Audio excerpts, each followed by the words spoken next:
बिस्मिल्लाहिर्रहमानुर्रहीम। अस्सलाम वालेकुम dear students हमने स्टार्ट किया है मेंटल हेल्थ नर्सिंग हमारे साथ BSc 6 सेमेस्टर का एक सब्जेक्ट है जिसका यूनिट 7 हमने स्टार्ट किया था अफेक्टिव डिसऑर्डर के जो आज का ऑब्जेक्टिव है वो है शिज़ोफ्रेनिया या स्किज़ोफ्रेनिया।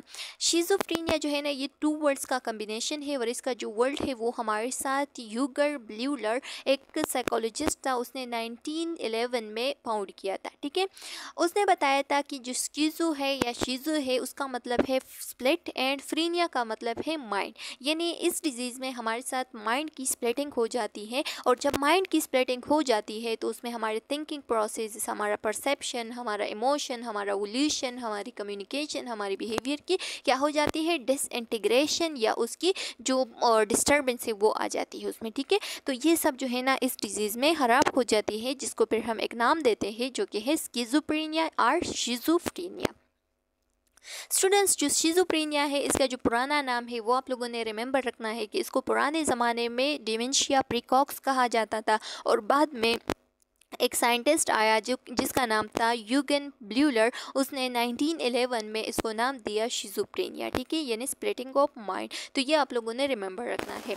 तो आज की वीडियो लेक्चर में हम डिफाइन करने वाले हैं कि शिज़ोफ्रेनिया क्या होती है, फिर इसके बाद हम उसके कुछ काजेस पढ़ेंगे, फिर कुछ सिम्टम्स पढ़ेंगे और इसकी जो डायग्नोस्टिक क्राइटेरिया वगैरह है इसको भी धीरे धीरे से डिस्कस करेंगे। तो आइए स्टार्ट लेते हैं। स्टार्ट लेने से पहले आप लोगों से एक छोटा सा रिक्वेस्ट है कि अगर आप हमारे channel lectures bye Anaya academy पे नए हैं तो हमारे channel lectures bye Anaya academy को सब्सक्राइब करें, फ्रिज द बेल आइकन ताकि नेक्स्ट वीडियो का नोटिफिकेशन मिल सके। अगर वीडियो पसंद आ जाए तो वीडियो को लाइक करें, कमेंट करें और अपने दोस्तों के साथ भी शेयर करें।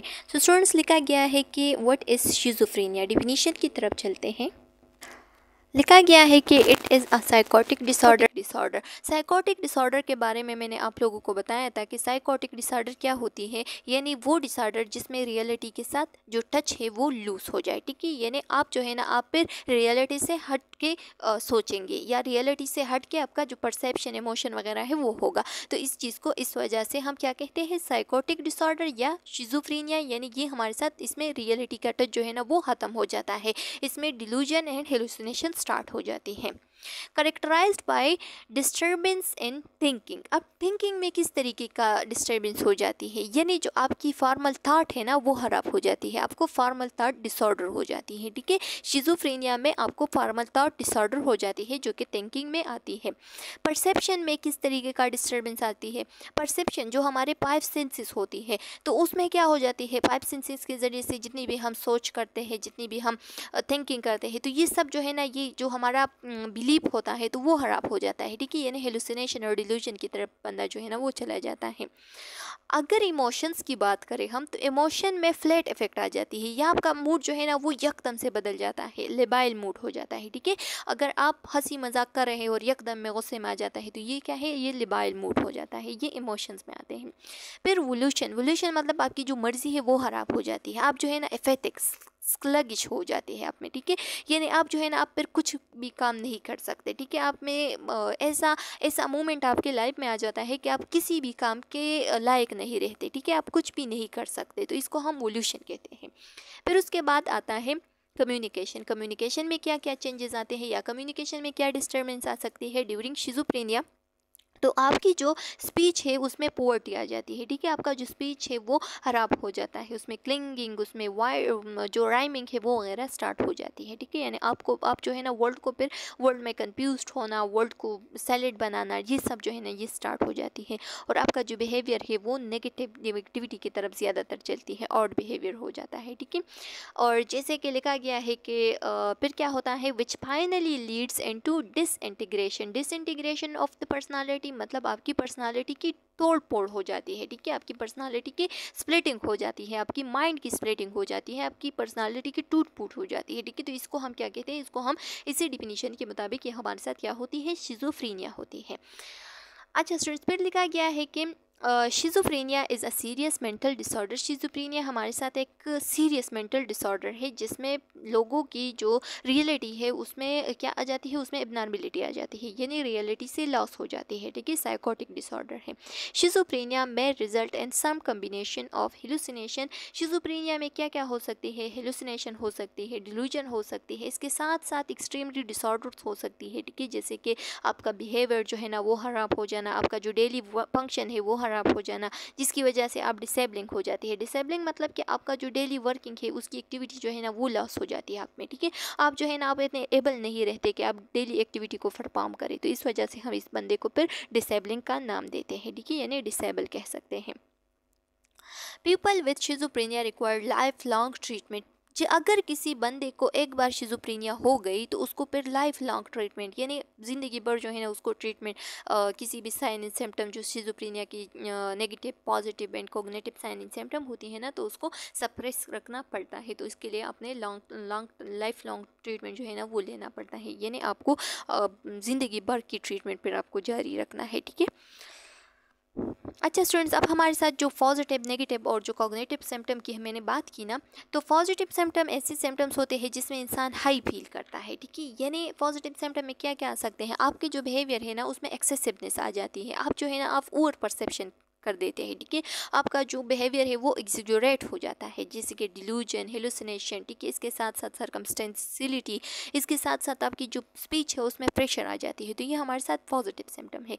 अगर हम नेगेटिव सिम्टम की बात करें तो नेगेटिव सिम्टम में आपको लो फीलिंग आ जाती है। लो फीलिंग मतलब कि आप जो है ना आप डिप्रेस्ड फील करना, आप में एनर्जी ना रहना, ठीक है, एनर्जी जो है ना वो लॉस होना, इसके साथ साथ बिहेवियर जो है ना उसमें डिफिसिट आना। डिफिसिट किस तरीके से, यानी आपका जो रूटीनली वर्क है ना उसको छोड़ना, आप जो है ना रूटीनली वर्क पे नहीं कर सकते, तो ये नेगेटिव फीलिंग्स में आते हैं, ठीक है।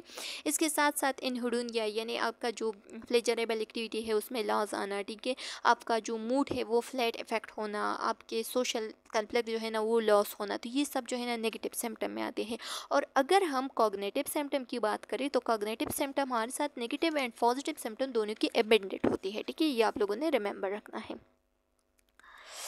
फर्दर लिखा गया है कि काजिस की तरफ चलते हैं, तो काजिस में क्या होती है, काजिस में आप लोगों ने रिमेंबर रखना है कि हमारे साथ जो काजिस है वो टू हेड थ्योरी के मुताबिक होती है। टू हेड थ्योरी में क्या बताया गया है कि हमारे साथ जो शिज़ोफ्रेनिया होती है वो सिर्फ एक साइन एंड सिम्टम या एक काज की वजह से नहीं होती, ठीक है। उसमें दो ऐसा फैक्टर्स है जिसको हम रिस्क फैक्टर कह सकते हैं, जो कि जेनेटिक एंड एनवायरनमेंट है। अगर हमारे साथ जेनेटिकली कोई भी शिज़ोफ्रेनिया जो है ना वो प्री डिस्पोज कर रही है, ठीक है, तो अगर उसके लिए, उसके बच्चों के लिए कोई भी एनवायरनमेंट ऐसा बन गया जो कि डिप्रेसिव होता, जो कि प्रेशर वाला था, जो कि स्ट्रेस वाला था, तो उसको क्या हो सकती है, उसको शिज़ोफ्रेनिया जल्द से जल्द हो सकती है। सो लिखा गया है कि अगर हम जेनेटिक प्री डिस्पोजिशन की बात करें तो यूजुअली रन इन फैमिलीज, ये ज़्यादातर फैमिलीज़ में रन करते हैं, ठीक है। If both parents are schizophrenic, अगर हमारे साथ दोनों पेरेंट्स, मदर एंड फादर, दोनों स्किज़ोफ्रेनिक हो तो तब क्या हो सकती है, then there is 40% chances in the children, तो चिल्ड्रंस को 40% चांसेस है कि उसको हो जाए क्या, शिज़ोफ्रेनिया, ठीक है, क्योंकि उसकी ऑफस्प्रिंग से जो है ना वो लीड कर सकती है बच्चों तक और बच्चों को हो सकती है शिज़ोफ्रेनिया, यानी ये 40% चांसेस है, तो इसको आप लोगों ने एमसीक्यूज़ पॉइंट ऑफ व्यू से याद रखना है। If one of the parent, अगर एक पेरेंट फादर को या मदर को एक को था तो तब जो है ना 18% चांसेस है, तो ये भी आप लोगों ने रिमेंबर रखना है। फर्दर लिखा गया है कि इन मोनोजाइगोटिक ट्विंस, मोनोजाइगोटिक ट्विंस में क्या हो सकती है, अगर हमारे साथ एक जाइगोट से दो बच्चे बन जाए, ठीक है, तो उस दौरान जो है ना, उस दौरान बच्चे को चांसेस है कि 50% जो है ना बच्चों को क्या हो सकती है, शिज़ोफ्रेनिया हो सकती है, ठीक है। और अगर डाइजाइगोटिक हो, यानी दो जाइगोट से है ना वो अलग अलग बच्चे जो है ना वो क्रिएट करे, ठीक है, जो कि हमने ऑलरेडी डिस्कस भी किया है, तो उस दौरान क्या हो सकती है, उस दौरान जो है ना 22% चांसेस है according to DSM 4th edition. अगर DSM 5th एडिशन जो न्यूली आया है उसके मुताबिक देख ले, तो DSM 5th एडिशन में बताया गया है कि अगर मोनोजाइगोटिक ट्विंस है तो उसमें 47% चांसेस है, अगर डाइजाइगोटिक ट्विंस है तो उसमें 17% चांसेस है कि बच्चों को शिज़ोफ्रेनिया हो जाए, ठीक है। अदर फ्री डिस्पोजिशन को अगर हम देख लें तो उसमें लिखा गया है कि कुछ ऐसी थ्योरीज है जो कि जिसकी वजह से भी हमारे साथ अगर कोई म्यूटेशन या कोई डिफेक्ट आ जाए तो उसकी वजह से भी शिज़ोफ्रेनिया हो सकती है। जैसे कि लिखा गया है कि अगर थायरोसिन काइनेज में कोई म्यूटेशन आ जाए, ये एक जीन है, ठीक है, अगर इसमें कोई म्यूटेशन आ जाए या अगर कोई अदर जीन में कोई भी म्यूटेशन आ जाए, कोई भी इफेक्ट आ जाए, कोई भी डिफेक्ट आ जाए, कोई भी डिफिशेंसी आ जाए तो उसकी वजह से क्या हो सकती है, बच्चे को शिज़ोफ्रेनिया हो सकती है। अच्छा स्टूडेंट्स, फिर लिखा गया है कि न्यूरोबायोलॉजिकल थ्योरीज को अगर हम देख लें तो it is theorized that dopamine axis is most part of the brain is the cast, ठीक है। लिखा गया है कि अगर हम न्यूरोबायोलॉजिकल थ्योरीज को देख लें तो उसमें डोपामिन थ्योरी जो है ना उसके बारे में बताई गई है कि हमारे साथ जो डोपामिन है जो है ना उसकी अगर इंक्रीजमेंट या डिक्रीजमेंट दोनों, सिर्फ इंक्रीजमेंट की बात यहाँ पे की गई है, लेकिन आप लोगों ने रिमेंबर रखना है कि ब्रेन में जो डोपामिन होती है अगर उसमें कोई भी एक्सेसिवनेस या डिफिसिट आ जाए तो दोनों की वजह से जो शिज़ोफ्रेनिया है वो काज हो सकती है। अब ये जो डिक्रीज़ या इंक्रीज़ किस तरीके से आती है और कहाँ से आती है डोपामिन में, तो इसके बारे में पढ़ते हैं। लिखा गया है कि क्या होता है स्टूडेंट्स, जो डोपामिन है उसकी पाथवे होती है, ठीक है। एक पाथवे होती है जिसको हम कहते हैं मेसोलिम्बिक पाथवे और एक पाथवे होती है जिसको हम कहते हैं मेसोकॉर्टिकल पाथवे। जो मेसोलिम्बिक पाथवे है तो उसमें सीएनएस की तरफ जो डोपामिन चलती है तो वो जो है ना वो ज़्यादा हो जाती है। जब वो ज़्यादा हो जाती है तो हमारे साथ पॉजिटिव साइन एंड सिम्टम आ जाती है, ठीक है, और ये जो है ना ये भी शिज़ोफ्रेनिया की काजिज़ हो सकती है। इसके साथ साथ अगर हम देख लें डोपामिन की अदर पाथवे को जो कि मेसोकॉर्टिकल पाथवे है, तो मेसोकॉर्टिकल पाथवे में सीएनएस की तरफ जो डोपामिन है वो लो हो जाती है। जब डोपामिन लो हो जाती है तो ये हमारे साथ शिज़ोफ्रेनिया की नेगेटिव साइन सिम्टम को जाहिर कर देती है, जिसमें इंसान जो है ना वो डाउन फील करना, एनर्जी जो है ना वो एनर्जेक्ट बन जाना, ठीक है, उसकी एनर्जी लेवल जो है ना वो कम होना, इसके साथ साथ इनहिडोनिया वगैरह ये सारी स्टार्ट हो जाती है, ठीक है। तो डाउन फीलिंग या लो फीलिंग आना, तो ये हमारे साथ नेगेटिव सिम्टम जो कि मेसोकॉर्टिकल पाथवे के ज़रिए से डोपामिन जो कम हो जाती है तो उसकी वजह से काज हो जाती है। और अगर डोपामिन ज़्यादा हो गई मेसोलिम्बिक पाथवे के ज़रिए से तो तब जो है ना क्या हो सकती है, पॉजिटिव साइन एंड सिम्टम जो है ना वो आ सकती है, ठीक है। अगर कॉग्निशन की जो कॉग्निटिव साइन एंड सिम्टम है उसको हम देख ले तो कॉग्निटिव साइन एंड सिम्टम जो है ना ये हमारे साथ वाज़ेह तौर पर दिखाई नहीं दिया है, लेकिन लिखा गया है कि क्या होती है कि जो कॉग्निटिव साइन एंड सिम्टम है ना तो वो हमारे साथ ये पॉजिटिव और नेगेटिव सिम्टम दोनों की कम्बिनेशन तकरीबन हो सकती है, ठीक है। अच्छा स्टूडेंट्स, फिर यहाँ पे क्या लिखा गया है कि two heads theory, two heads theory के बारे में मैंने आप लोगों को पिछली स्लाइड में बताया कि क्या होती है। एक होती है जेनेटिक और एक होती है इन्वायरमेंट। ये दोनों जो है ना रिस्क फैक्टर बन जाती है जिसकी वजह से बच्चे को क्या हो सकती है, जो शिज़ोफ्रेनिया है वो हो सकती है। Says that either genetic predisposition और इन्वायरमेंटल स्ट्रेसर, या इन्वायरमेंटल स्ट्रेसर की वजह से या जेनेटिक प्रीडिस्पोजिशन की वजह से ये डिजीज़ लीड हो सकती है, ठीक है। डिसरप्टिव इंटरपर्सनल रिलेशनशिप को हम DIPR भी कह सकते हैं, जिसमें हमारा जो फैमिली रिलेशनशिप्स होते हैं ना वो अच्छे नहीं होते। घरेलू तनाज़ात वगैरह, झगड़े वगैरह जो है ना वो लॉन्ग टर्म से चलते रहते हैं, जिसकी वजह से इंसान जो है ना वो शिज़ोफ्रेनिक बन सकता है, ठीक है, यानी ये डिजीज़ जो है ना ये लीड कर सकता है। सो लिखा गया है कि with in family example house hold disputes, house hold disputes जो है ना ये हमारे साथ घरेलू तनाज़ा को कहते हैं, ठीक है। And confusion for prolong period of time, या कोई बंदा जो है ना वो कन्फ्यूज्ड है प्रोलॉन्ग टाइम से, ठीक है, कि वो कौन सा फैसला करे, अच्छा वाला फैसला करे या दूसरी साइड का फैसला करे, वो अपनी जो फीलिंग्स है उसको जाहिर नहीं कर सकता, वो कंफ्यूज्ड है, ठीक है। या किसी नियर एंड डियर की डेथ हो गई है, ठीक है, या किसी का डिवोर्स हो गया है, तो उस दौरान जो है ना क्या हो सकता है, उस दौरान जो है ना उसका जो मेंटल प्रोसेस है वो डिस्टर्ब हो जाता है, वो डिप्रेशन में चला जा सकता है, डिप्रेशन से फिर मेजर डिप्रेशन बन सकता है और मेजर डिप्रेशन से शिज़ोफ्रेनिक बंदा बन सकता है, ठीक है। अच्छा स्टूडेंट्स, फिर लिखा गया है कि फर्दर क्या क्या काजेज़ हो सकती है। तो फर्दर काजेज़ में लिखा गया है कि अगर हमारे साथ कोई birth and pregnancy related complication हो, जैसे कि बर्थ कॉम्प्लिकेशन क्या हो सकती है, अगर इंट्रायूटराइन ग्रोथ रिटार्डेशन हो, या अगर कैपकट सक्सेडेमा हो, ठीक है, तो उस दौरान जो है ना बंदा डिप्रेशन में चला जा सकता है, मदर डिप्रेशन में चली जा सकती है और उसको जो है ना शिज़ोफ्रेनिया वगैरह हो सकती है बच्चे की वजह से, ठीक है।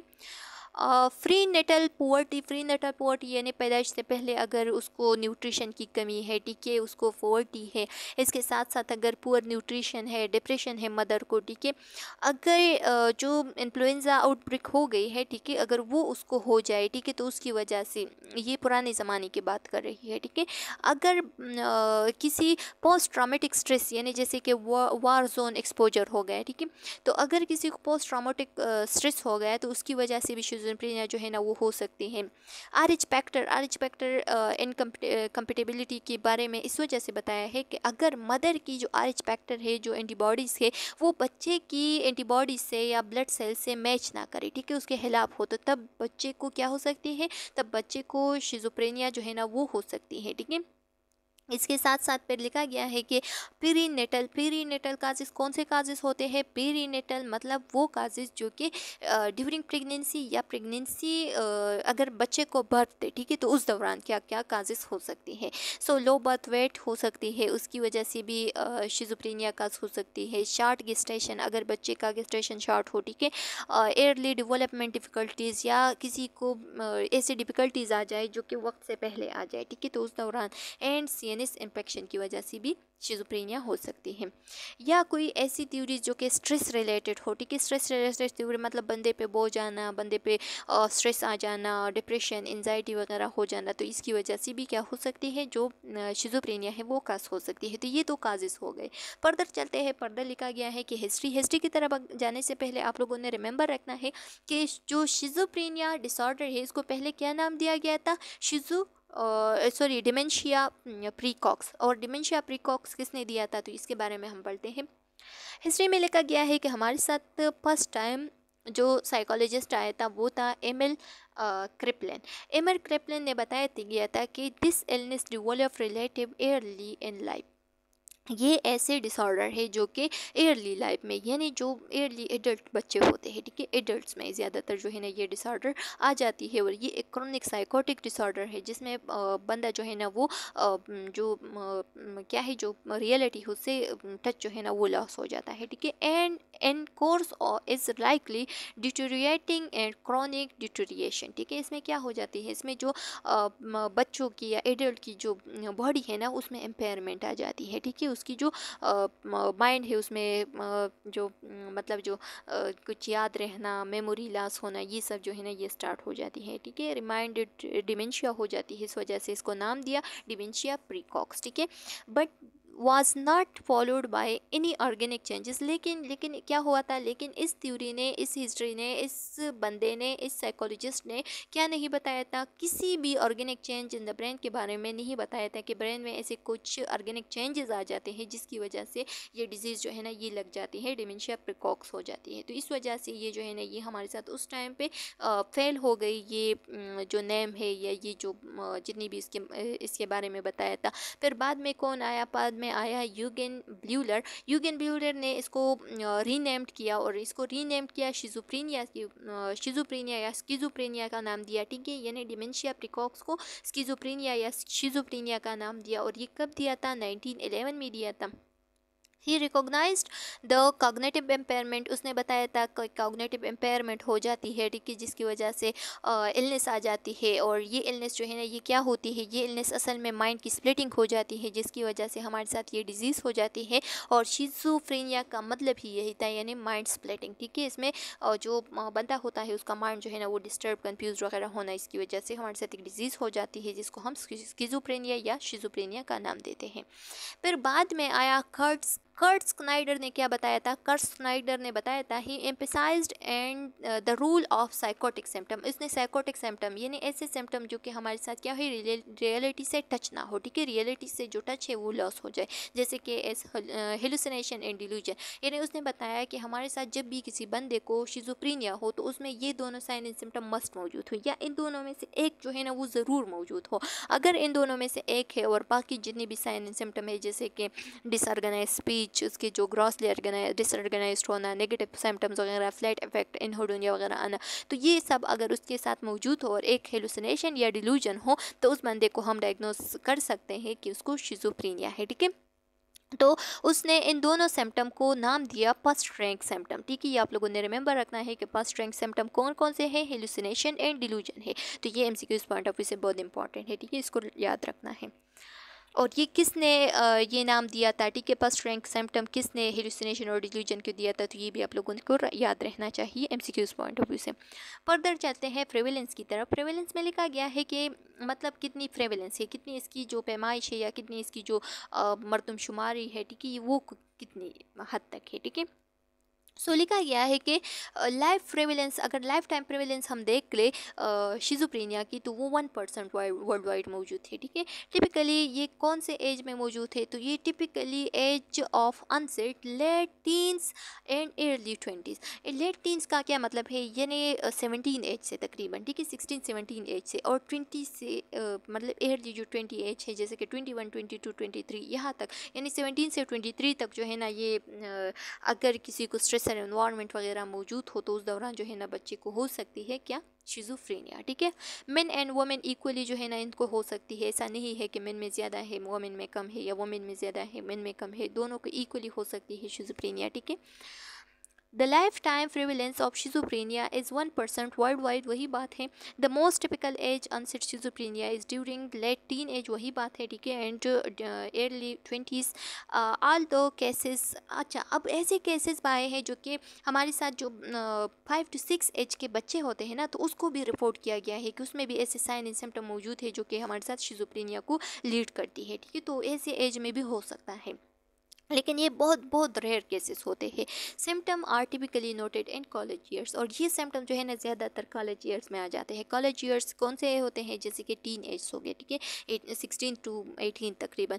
तो ये ऐसे एज होते हैं जिसमें बच्चा जो है ना वो जवानी की तरफ, प्यूबर्टी की तरफ चलता है, तो इस वजह से उस पर स्ट्रेस, कन्फ्यूजन और डिप्रेशन वगैरह में चला जा सकता है। इस वजह से बच्चों की क्या हो सकती है, ये जो शिज़ोफ्रेनिया है, ये इसकी साइन एंड सिम्टम अकर हो सकती है।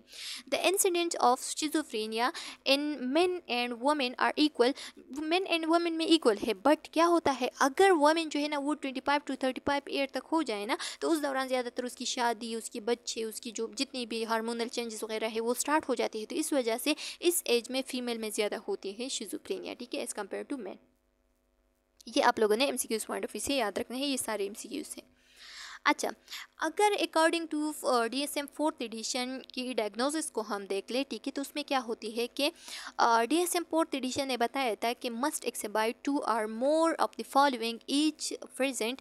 कुछ सिम्टम्स बताए गए हैं, ठीक है, कि इस सिम्टम्स में अगर हम किसी बंदे को शिज़ोफ्रेनिया का डायग्नोसिंग कर रहे हैं, ठीक है, और उसको डायग्नोस कर रहे हैं कि इस बंदे को शिज़ोफ्रेनिया है, ठीक है, तो उस दौरान उसमें ये जो नीचे दिए गए साइन एंड सिम्टम है ना उसको देखेंगे। तो इस सिम्टम्स में तकरीबन 2 या मोर जो है ना वो मौजूद होनी चाहिए, और एटलीस्ट ये जितनी भी साइन एंड सिम्टम है ना, ये एटलीस्ट 1 मंथ तक जो है ना लीड करे बंदे में। अगर एटलीस्ट 1 मंथ तक मौजूद है तो तब जो है ना उसको हम डायग्नोस कर सकते हैं कि जो पेशेंट है उसको शिज़ोफ्रेनिया हो गई है। ठीक है, अब वो कौन कौन से साइन एंड सिम्टम है, तो उसमें बताए गए हैं कि delusion, hallucination, disorganised speech, grossly disorganised, कि उसका जो चलना फिरना है वो डिसऑर्गेनाइज होना, उसका मुंह जो है ना उसके जो बातें हैं वो डिसऑर्गेनाइज होना, नेगेटिव सिम्टम्स आना, जैसे कि एग्जांपल दिया गया है कि फ्लैट इफेक्ट, इसमें इनहिडोनिया, इसके साथ साथ जो सोशल कॉन्फ्लिक्ट है वो डिस्टर्ब होना, वो कम होना, ठीक है, एंड बिहेवियर डिफिसिट होना, ये सब जो है ना उसका रूटीन वर्क को छोड़ना,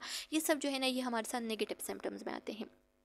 तो ये जो ऊपर 4 सिम्टम्स बताए गए हैं ना, delusion, hallucination, disorganised speech and grossly disorganised, ये पॉजिटिव सिम्टम्स है, और ये जो फ्लैट इफेक्ट का एग्जांपल दिया गया है तो ये नेगेटिव सिम्टम में आता है। तो बताया गया है कि तकरीबन 1 मंथ तक अगर किसी पेशेंट में ये सारे सिम्टम में से 2 सिम्टम्स मौजूद हो या 2 से ज़्यादा, तो उसको हम डायग्नोस कर सकते हैं according to DSM 4th addition के, इसको शिज़ोफ्रेनिया है। ठीक है, अच्छा students, according to the DSM 5th edition, a diagnosing of schizophrenia is made if a person has 2 or more core symptom। अब core symptom कौन कौन से हैं, core symptom में बताया गया है कि ऐसे symptom जो कि hallucination और delusion से मिलते हो। ठीक है, अगर बंदे में एक या एक से ज़्यादा 2 या 2 से ज़्यादा symptom प्रेजेंट हो, लेकिन उसमें मस्ट एक symptom hallucination या delusion होना चाहिए। ठीक है, अगर उसमें 1 मंथ तक तकरीबन symptom मौजूद हो, ठीक है, और उसको हम डायग्नोस कर रहे हैं शिज़ोफ्रेनिया शिजोफ्रेनिया के साथ, तो उसमें 1 मंथ तक डिलूजन या हेलुसिनेशन एक तो ये मौजूद होना चाहिए, ये लाजमी है, ठीक है। और इसके साथ जो बाकी जितने भी नेगेटिव और पॉजिटिव जो सिम्टम है उसमें 1 या 2 मौजूद हो, तो तब हम इसको डायग्नोस कर सकते हैं कि इसको क्या है, इसको शिजोफ्रेनिया है। और ये according to DSM 5th addition ने बताया है, ठीक है, इसको याद रखना है। फर्दर लिखा गया है कि the other core symptom are gross disorganization and diminished emotional expression. Other DSM 5th criteria for the diagnosing of schizophrenia include। अच्छा, लिखा गया है कि क्या होता है कि the other core symptoms, other core symptom में क्या क्या आ सकते हैं, जैसे कि gross disorganization हो गया, या emotion जो expression है वो डिस्टर्ब होना, वो डिमिनिश होना, वो ख़राब होना, ठीक है। यानी अगर कोई उसे कहे ना कि आपकी किसी नियर का डेथ हो गया है, तो वो इस तरीके से अपना जो इमोशन है वो गलत तरीके से एक्सप्रेस कर रहा है, जैसे कि वो हंसेगा, ठीक है, या वो इतना रोएगा कि मतलब उससे इतना एक्सपेक्ट नहीं किया जाता, ठीक है। तो गलत तरीके से अपने एक्सप्रेशन को, इमोशन को एक्सप्रेस करना, ये हमारे साथ क्या होती है, इमोशन डिमिनिश होता है, ठीक है, एक्सप्रेशन डिमिनिश होता है। अदर DSM 5th क्राइटेरिया को अगर हम देख लें तो लिखा गया है कि क्या हम डायग्नोस कर सकते हैं, किस तरीके से डायग्नोस कर सकते हैं शिजोफ्रेनिया के पेशेंट को।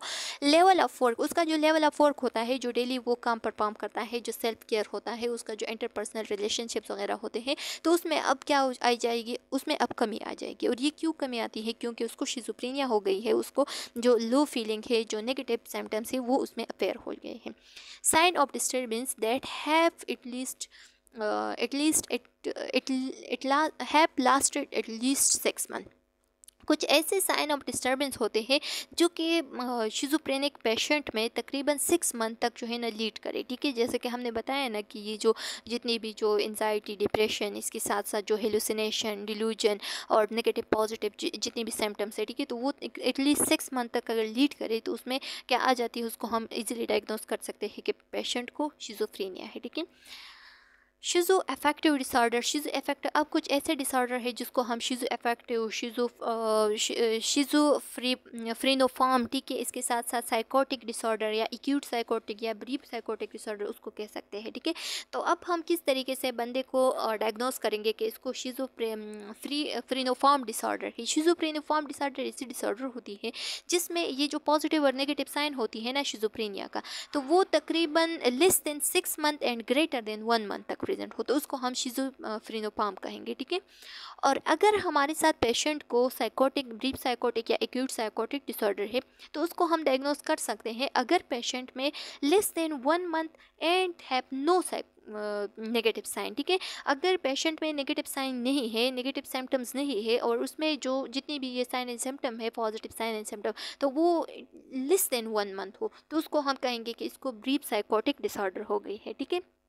और जो शिजो अफेक्टिव डिसऑर्डर होती है ना, शिजो अफेक्टिव डिसऑर्डर ऐसी डिसऑर्डर होती है जो पेशेंट, जिसको हम क्या कह सकते हैं, जिसको हम सीवियर फॉर्म ऑफ शिजोफ्रेनिया भी कह सकते हैं, ठीक है, शिजोफ्रेनिया भी कह सकते हैं, जिसमें क्या होती है, जिसमें पेशेंट में तकरीबन 2 वीक तक साइकोटिक सिम्टम्स होती है, ठीक है, और इसके साथ साथ मूड सिम्टम भी होते हैं, और ये परसिस्टेंटली प्रेजेंट हो पेशेंट में, तो उस दौरान हम कहते हैं कि ये जो है ना severe form of psychotic schizophrenic disorder हो, और इसको फिर हम नाम देते हैं शिजो अफेक्टिव डिसऑर्डर, ठीक है।